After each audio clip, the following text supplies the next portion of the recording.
Part 1. You will hear a conversation between a woman and a hotel staff member regarding a hotel room reservation. First, you have some time to look at questions 1 to 4.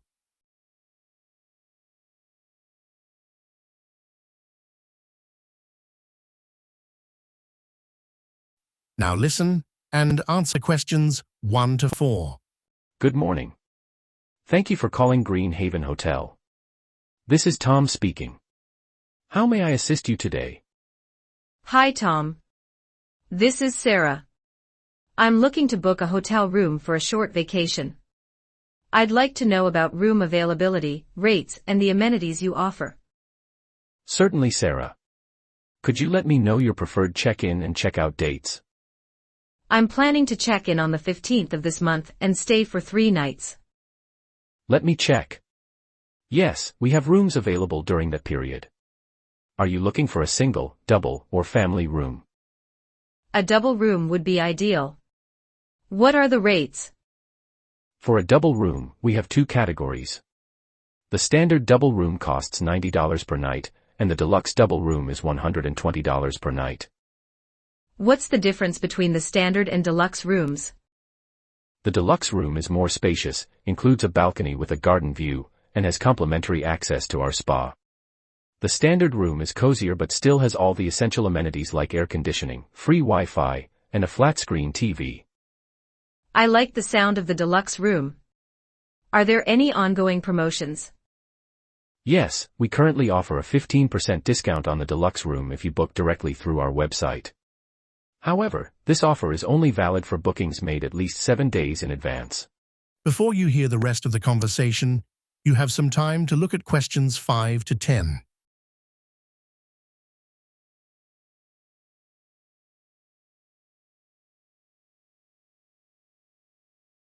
Now listen and answer questions 5 to 10. I got it. But I'd still prefer to book over the phone. Does the room rate include breakfast? Yes, it does. All our room rates include a complimentary breakfast buffet served daily from 7 a.m. to 10:30 a.m. We also offer room service if you prefer breakfast in your room, but that comes at an extra charge. That's great. What about parking? We provide free parking for our guests. There's a spacious parking lot adjacent to the hotel. What other amenities are available at the hotel? We have an outdoor swimming pool, a fitness center, and a business lounge. For dining, we have a rooftop restaurant offering both local and international cuisine.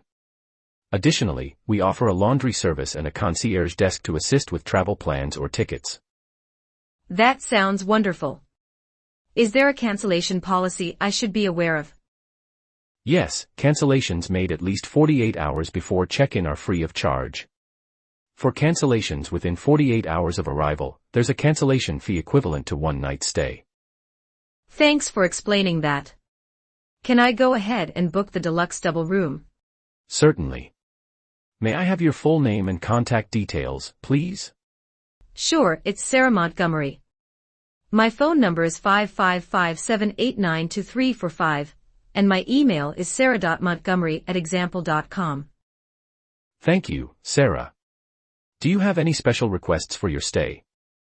Yes, could I request a crib for my toddler? Absolutely. I'll note down the request for a crib. There's no extra charge for that. Perfect. How do I pay for the booking? We accept all major credit cards, online payments, or you can pay at the hotel upon arrival. Would you like to make the payment now or later? I'll pay upon arrival. Can you confirm the total cost for my stay? Certainly. The deluxe double room is $120 per night. For 3 nights, the total comes to $360. There's no additional tax as it's already included in the rate. That's good to know. Do you provide airport transfers? Yes, we do. Airport transfers can be arranged at $25 per trip. Would you like to book this service? No, thank you. I'll arrange my own transportation. Noted. Is there anything else I can assist you with? Could you tell me more about booking? Can I book a table in advance?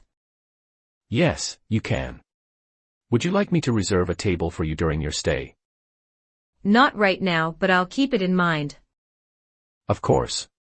Just let us know whenever you're ready to make a reservation. So, to summarize, you've booked a deluxe double room from the 15th to the 18th of this month for 3 nights. The total cost is $360, and you'll pay at the hotel. You've requested a room on a higher floor and a crib for your toddler. Is that correct? Yes, that's correct. Thank you, Tom.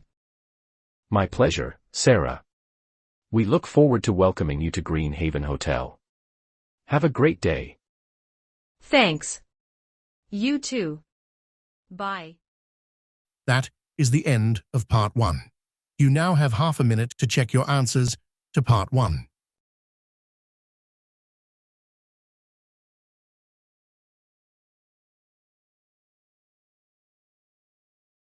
Part 2. You will hear a speaker describing housing options and offering tips for choosing the right accommodation for students. First, you have some time to look at questions 11 to 14.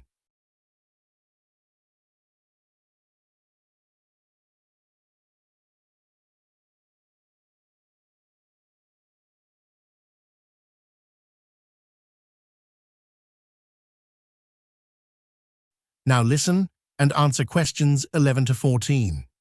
Good morning, everyone, and welcome to our information session on student accommodation. Finding the right place to live during your time at university is important, and we are here to guide you through the options available. Whether you prefer to live on campus, off campus, or in private housing, we aim to provide something that suits everyone's needs and budget. Let's begin with on-campus housing, which is the most popular choice for first-year students. Our on-campus residences are located close to lecture halls, libraries, and other facilities. They offer both single and shared rooms, with shared rooms being slightly more affordable. The weekly rent includes utilities such as heating, electricity, and internet. While some residences have private bathrooms, others offer shared facilities to keep costs lower. However, spaces in on-campus housing are limited, and rooms are allocated on a first-come, first-served basis. Students are encouraged to apply early, preferably before the application deadline in July. For those who prefer a more independent lifestyle, off-campus housing could be an ideal option. The university collaborates with local landlords to ensure a range of secure, affordable properties are available. These include shared apartments, studio flats, and houses suitable for small groups of students. Off-campus housing provides more flexibility, but you'll need to handle utility bills and maintenance separately. Properties closer to the university tend to cost more, but they save you money on commuting. Keep in mind that off-campus rentals typically require a deposit, which is usually equivalent to 1 month's rent. Before you hear the rest of the conversation, you have some time to look at questions 15 to 20.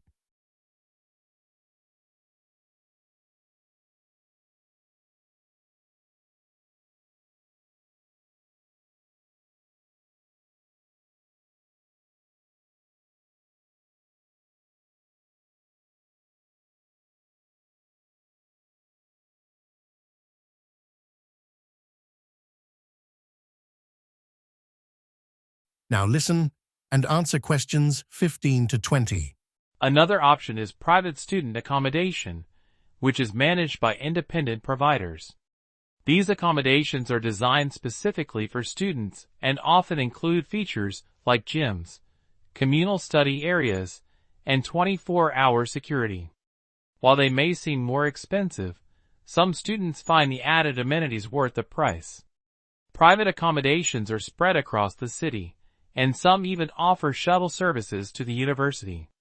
Unlike on-campus housing, private providers often have more flexible lease agreements, making it easier for students who plan to stay only part of the academic year. Now, let's discuss the application process. For on-campus housing, students must complete an online form available on the university website. You'll need to provide your student ID and indicate your room preference. Once you've submitted your application, you'll receive a confirmation email. Assignments are made in August, so it's crucial to keep an eye on your email for updates. Off-campus housing, on the other hand, you'll need to get in touch with landlords individually. The university provides a list of trusted landlords through its housing office, which can help you get started. For private accommodations, applications can usually be completed through the provider's website, but some may require an in-person visit to finalize the agreement. We understand that cost is a significant factor for students, so let's talk about fees and budgeting. On-campus housing rents range from £90 to £150 per week, depending on the type of room and facilities. For off-campus housing, rent typically starts at £80 per week for shared apartments, but can go up to £200 for larger or more modern properties. Private student accommodations generally cost between £120 and £250 per week, but some providers offer discounts for early bookings or longer lease terms. Additionally, you should budget for other expenses, including groceries, transportation, and personal items. To support students financially, the university offers several housing scholarships and grants. These are awarded based on academic merit, financial need, or both. If you think you qualify, make sure to submit your application by June. The housing office also provides workshops on budgeting and managing expenses, which many students find helpful when planning their finances. Before we wrap up, I'd like to share some tips for securing your preferred housing. First, always check the availability calendar on the housing website to avoid disappointment. Secondly, read the terms of your lease carefully, especially for off-campus and private accommodations, to understand cancellation policies and additional fees. Lastly, if you're unsure about any part of the process, don't hesitate to visit our housing office or contact us via email. To summarize, we offer 3 main types of housing: on-campus, off-campus, and private accommodations. Each option comes with its own set of benefits and costs. That is the end of Part 2. You now have half a minute to check your answers to Part 2.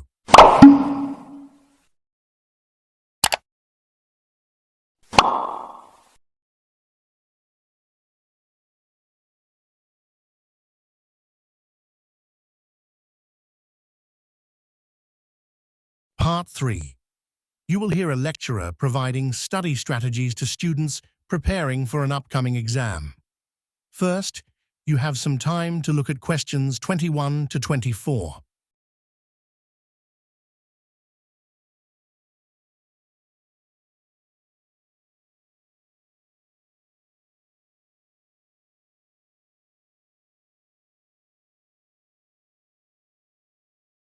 Now listen and answer questions 21 to 24. Hi Emma and Tom, thanks for joining this session. With the exam coming up, I want to help you prepare effectively. Let's start with time management. Some students think studying for long hours without breaks is the best approach, but that's not true. Research shows shorter sessions, like 45 minutes with 10 to 15-minute breaks, are more effective for retaining information. Have you tried this method? I haven't, but it sounds like a good idea. What about deciding which topics to study first? That's an important question. You should start with the topics that carry the most weight in the exam. For example, if certain sections account for 40% of the marks, focus on mastering those first. But don't completely ignore the smaller sections, they can still make a difference to your grade. Have either of you reviewed past papers? I've looked at a couple, but I'm not sure if they're enough. Past papers are a great resource because they can show you patterns in the types of questions asked. However, don't rely solely on them, exams can sometimes be unpredictable. What about making study notes? I struggle to condense everything. Notes are a fantastic way to review material, but keep them simple. Break complex topics into smaller parts and summarize the main points in your own words. Use diagrams or flowcharts to make them more engaging. But here's a warning, don't spend too much time making your notes look perfect. Spending excessive time on note presentation takes focus away from the main content. Should we test ourselves while studying? Absolutely. Self-testing is one of the best strategies. Use flashcards, quizzes, or practice exams. If you're studying together, ask each other questions. But don't stop at just checking your answers. Take the time to analyze your mistakes so you understand what went wrong and don't repeat them. Before you hear the rest of the conversation, you have some time to look at questions 25 to 30.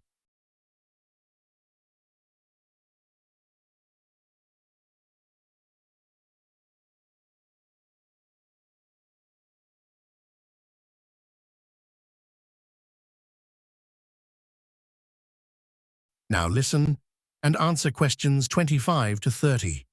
That's helpful. But how do we handle essay-based questions? Good question. For essays, practice writing within the time limit. Start with a clear introduction, then provide strong supporting arguments and finish with a solid conclusion. Avoid spending too much time on introductions, the main body carries most of the marks. Also, when you use examples, make sure they are directly relevant. Overloading your essay with unnecessary examples can weaken your argument. Are there specific materials we should use? Yes, start with your class notes and textbooks. They're your primary resources. But supplementary materials, like online tutorials, can also be helpful. However, not all internet sources are credible. Always cross-check any new information with your class materials and don't use too many resources at once. It can get overwhelming. I sometimes get really nervous before exams. How do we manage that? Exam anxiety is normal, but you can manage it. Being well prepared is the first step, it boosts your confidence. Practice mindfulness techniques like deep breathing or short meditation to stay calm. And on the day of the exam, avoid last-minute cramming. Quickly review key points and trust your preparation. Should we make strict study schedules? A schedule is useful, but keep it flexible. Allocate time for each subject and include breaks. If you fall behind, adjust your plan without panicking. Study during your most productive hours. For example, if you're a morning person, tackle difficult topics early in the day. What about answering questions during the exam? Start with the questions you're confident about. Especially for multiple choice questions, eliminate options you know are wrong, this will save time and boost your confidence. For essays, stick to the main points and avoid irrelevant details. Writing extra information won't get you more marks, it just wastes time. Is it okay to leave some questions unanswered if we're running out of time? It's always better to attempt every question. For multiple choice, make an educated guess rather than leaving it blank. For written answers, jot down the key points if you don't have time to elaborate. You might earn partial marks for showing your understanding. This has been so helpful. I feel more confident about preparing now. That's great to hear. Remember, prioritize topics, test yourselves, and manage your time wisely. With the right approach, you'll do well. Good luck with your exam, and feel free to reach out if you have more questions. Thanks so much. I'll definitely start using these strategies. Me too. Thanks for the advice. That is the end of Part 3. You now have half a minute to check your answers to Part 3.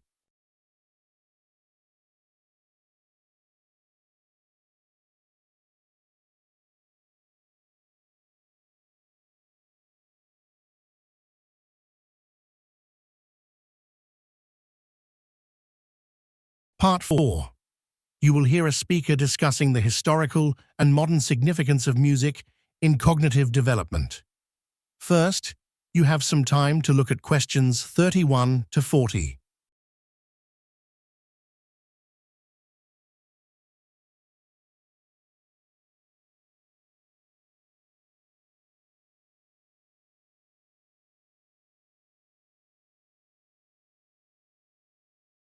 Now listen and answer questions 31 to 40. Music has fascinated humans for centuries, not just for its beauty but for its profound effects on the mind. From ancient rhythms played on primitive drums to today's complex symphonies and digital compositions, music has always been more than entertainment. In recent years, researchers have discovered that music can play a significant role in cognitive development, influencing how people think, learn, and even feel. This connection has sparked widespread interest among scientists, educators, and psychologists. The relationship between music and the human brain dates back to early civilizations. Ancient cultures like the Greeks believed music had transformative powers. Philosophers such as Plato and Aristotle wrote about its ability to shape behavior and improve learning. In many cultures, music was an essential part of education, used to pass down stories, teach moral lessons, and even heal illnesses. Although these early societies lacked modern scientific tools, their observations about music's impact on the mind were surprisingly accurate. Fast forward to the modern era, and music's role in cognitive development is backed by science. Studies using brain imaging technologies have shown how listening to music activates multiple areas of the brain. For instance, music stimulates the auditory cortex, which processes sound, but it also engages areas responsible for memory, emotion, and motor coordination. This widespread activation explains why music has such a powerful effect on both children and adults. One of the most well-known studies on music and learning is the Mozart effect. This term became popular in the 1990s after researchers found that listening to Mozart's compositions temporarily improved spatial reasoning skills. Although the original findings have been debated, the study sparked further research into how different types of music can influence cognitive abilities. Today, many parents play classical music for their children, hoping to boost brain development. Music's impact is especially noticeable in early childhood. Learning to play an instrument, for example, has been shown to improve skills such as problem-solving, attention, and self-discipline. When children practice an instrument, they must coordinate their hands, read musical notes, and keep rhythm, all while paying attention to the sound they produce. This combination of activities strengthens neural connections in the brain. Furthermore, musical training enhances verbal memory, making it easier for children to learn new words and languages. But music isn't just for children. Adults, too, can benefit from its cognitive effects. For instance, music can help improve focus and reduce stress, which in turn boosts productivity. Some studies suggest that background music while working or studying can enhance concentration, although the type of music matters. Soft, instrumental music tends to be the most effective, while loud or fast-paced music can be distracting. Another area where music plays a significant role is emotional regulation. Listening to or creating music can help people process emotions, reduce anxiety, and even combat depression. This emotional connection can also enhance learning. When people associate positive emotions with a task or lesson, they are more likely to remember it.